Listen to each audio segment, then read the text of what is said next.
जरा निवांत बसावं म्हटलं तर काही ना काहीतरी काम डोक्यात चालूच असतं. बसून काय भागायचं नाही म्हणून पटकन उठले तर खूप दिवसापासून लसूण पडलं होतं माझ्याकडं.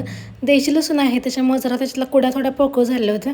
आता म्हटलं एवढं सगळं लसूण टाकून कसं द्यायचं म्हणून म्हटलं चला सगळ्या पाकळ्या वेगवेगळ्या करून ठेवूया म्हणजे पटकन लागेल तसं सोलून घेता येईल. तर एवढा सगळा लसूण निघाला आणि त्याची एवढी सगळी घाण निघाली. सगळं तिथलं आवरलं आणि किचनमध्ये आले. आज मला बनवायची तर इडल्या, त्याच्या खूप दिवसापासून इडल्या बनवलंच नव्हत्या.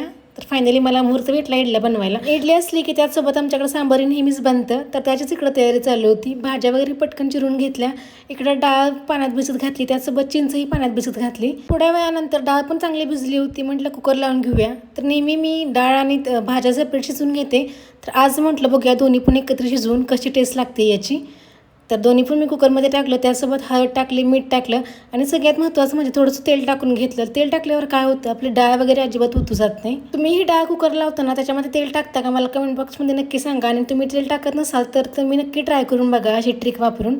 तेवढंच हे पण ऑफिसवरनं आले होते. पटकन त्यांच्यासाठी इकडे चहा ठेवायला घेतला. मी पण चहा घेतलाच नव्हता कारण मी पण यांचीच वाट बघत बसली होती. आता एकटीसाठी कुठं चहा ठेवायचं म्हणून म्हटलं हे आल्यावर चहा ठेवूया.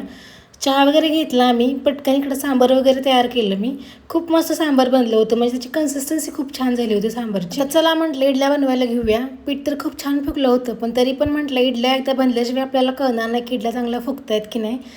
तर इकडं मी पाणी गरम करायला ठेवलं, त्याच्यामध्ये लिंबू टाकलं. ॲल्युमिनियमच्या भांड्यात जेव्हा आपण पाणी गरम करतो तेव्हा त्या भांड्याचा कलर बदलतो, थोडक्यात काय काळा कलर पडतो. त्याच्यामुळे आपण लिंबू टाकला भांड्यामध्ये तर त्या भांड्याचा कलर आहे असा राहतो.